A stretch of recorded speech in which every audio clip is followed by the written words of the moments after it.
Hey guys, welcome back to the channel. You're back for another daily Bible reading. We hope you're having a blessed day wherever and whenever you are. Today we're going to jump into Genesis, and we're going to the story between two brothers, Jacob and Esau. Today we're going to do Genesis chapter 25 verses 19 through 34, and then we're going to jump over to chapter 27. We're going to be reading in the NIV today, and we're going to be learning about Jacob and Esau, the two brothers. This is the account of the family line of Abraham's son Isaac. Abraham became the father of Isaac, and Isaac was 40 years old when he married Rebekah, daughter of Bethuel, the Aramean from Paddan Aram, and the sister of Laban, the Aramean. Isaac prayed to the Lord on behalf of his wife because she was childless. The Lord answered his prayer, and his wife Rebekah became pregnant. The babies jostled each other within her, and she said, "Why is this happening to me?" So she went to inquire of the Lord. The Lord said to her, "Two nations are in your womb, and two peoples from within you will be separated. One people will be stronger than the other, and the older will serve the younger."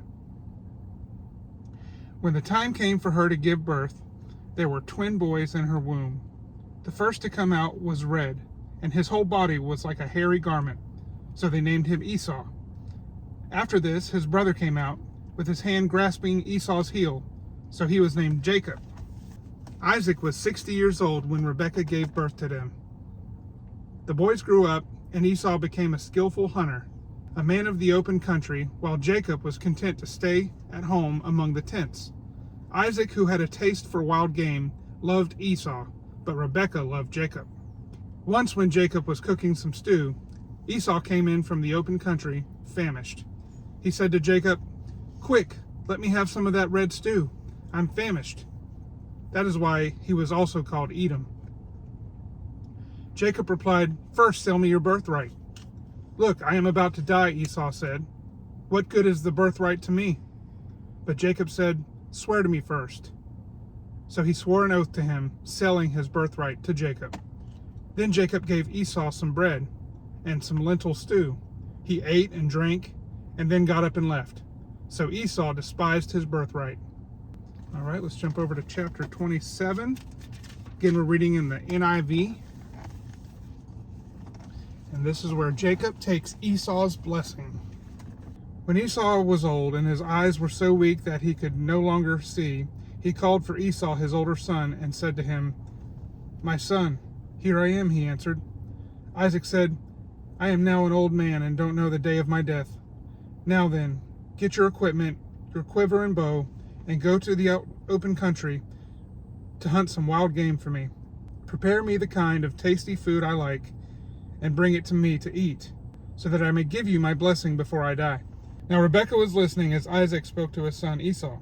When Esau left for the open country to hunt game and bring it back, Rebekah said to her son Jacob, "Look, I overheard your father say to your brother Esau, 'Bring me some game and prepare me some tasty food to eat, so that I may give you my blessing in the presence of the Lord before I die.' Now my son, listen carefully and do what I tell you. Go out to the flock and bring me 2 choice young goats, so I can prepare some tasty food for your father, just the way he likes it. Then take it to your father to eat, so that he may give you his blessing before he dies." Jacob said to Rebekah his mother, "But my brother Esau is a hairy man, while I have smooth skin. What if my father touches me? I would appear to be tricking him, and would bring down a curse on myself rather than a blessing." His mother said to him, "My son, let the curse fall on me. Just do what I say.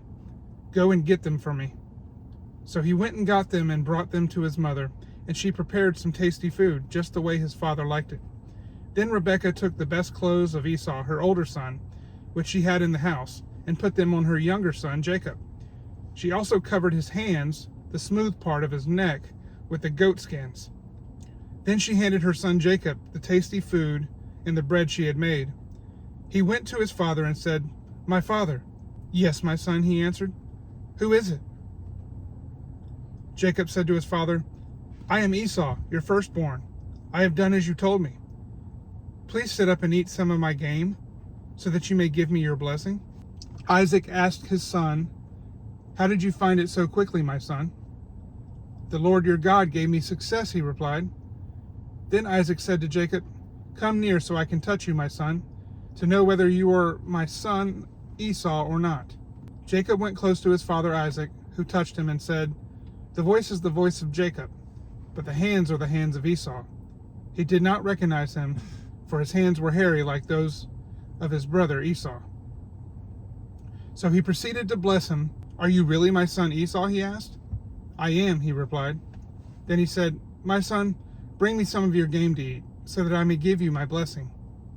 Jacob brought it to him, and he ate. And he brought some wine, and he drank. Then his father Isaac said to him, Come here, my son, and kiss me. So he went to him and kissed him. When Isaac caught the smell of his clothes, he blessed him and said, Ah, the smell of my son is like the smell of a field that the Lord has blessed. May God give you heaven's dew and earth's richness, an abundance of grain and new wine. May nations serve you, and peoples bow down to you. Be Lord over your brothers, and may the sons of your mother bow down to you.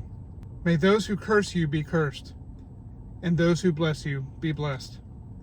After Isaac finished blessing him, and Jacob had scarcely left his father's presence, his brother Esau came in from hunting. He too prepared some tasty food and brought it to his father. Then he said to him, My father, please sit up and eat some of my game, so that you may give me your blessing. His father Isaac asked him, Who are you? I am your son, he answered, your firstborn Esau.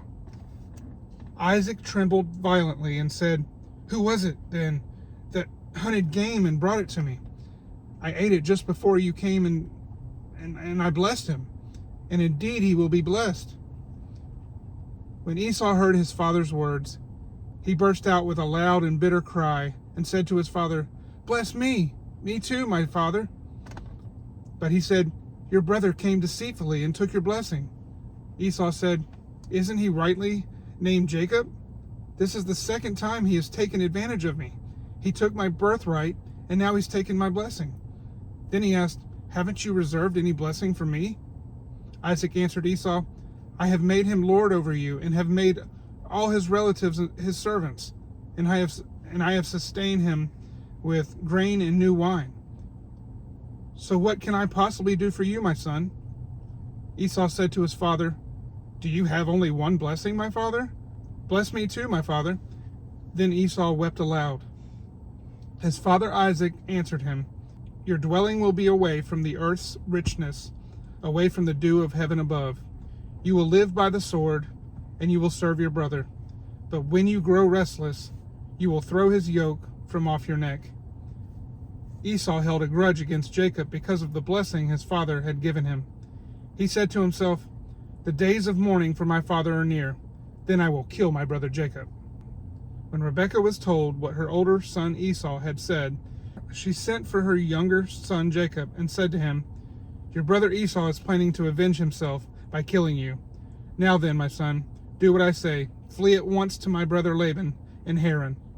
Stay with him for a while until your brother's fury subsides. When your brother is no longer angry with you and forgets what you did to him, I'll send word for you to come back from there. Why would I lose both of you in one day? Then Rebekah said to Isaac, I'm disgusted with living because of these Hittite women. If Jacob takes a wife from among the women of this land, from Hittite women like these, my life will not be worth living. And that completes our reading for today. We hope this has been an encouragement to you. We hope you'll come back to us tomorrow. We're doing 60 days through the Bible, and it's kind of like a summary of the Bible. And this is a good plan for kids, for families to get in the Word together. So we want to encourage you to do that. And with that being said, if you want to find this plan or other plans like it, make sure you go to questionsgod.com. Again, that's questionsgod.com. You'll find this plan and others like it. Well, guys, we hope you enjoy, and we hope to see you again tomorrow. God bless.